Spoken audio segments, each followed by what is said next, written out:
আমার না সবসময় ঢাকার থেকে ঢাকার বাহিরের মিষ্টি খুব ভালো লাগে। ঢাকার মিষ্টিও ভালো, অবশ্যই ভালো, কেন ভালো হবে না, বাট ঢাকার বাহিরের মিষ্টিগুলো না একটু ইউনিক, কেমন টাইপের জানি, আমার কাছে খুব ভালো লাগে ওই যে গ্রামের সাইডের যে মিষ্টিগুলো। হ্যাঁ, তো যেহেতু নবাবগঞ্জে চলে গিয়েছিলাম, একটা বাসায় যাব, তো ওই বাসার জন্য কিছু মিষ্টি নেওয়া প্রয়োজন ছিল, এবং সাথে আমরা কিছু ট্রাই করে দেখলাম যে আসলে মিষ্টিগুলো কেমন, কোনটা নেওয়া যায়। যাই হোক, আমার হাজব্যান্ড ট্রাই করে দেখলো, এর মধ্যে ওরা আবার হচ্ছে একটা পান্তুয়া টাইপের কোন একটা পিঠা দিছে।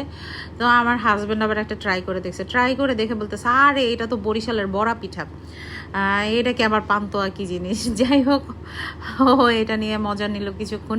তো যেই বাড়িতে গেছি দেখেন সেই বাড়ির আমের গাছে আম কি পরিমাণ ধরছে,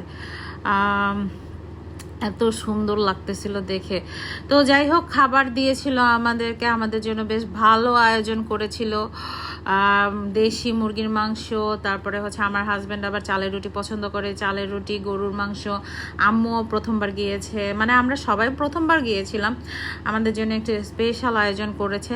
আর আয়োজনের থেকে বড় বিষয়টা হচ্ছে কি আন্তরিকতা, বুঝছেন। আপনি একবেলা ভাত, ডাল ভাত দিয়েও ভাত খেতে পারবেন, কিন্তু যদি সেখানে আন্তরিকতা থাকে আপনি তৃপ্তি সহকারে খেতে পারবেন।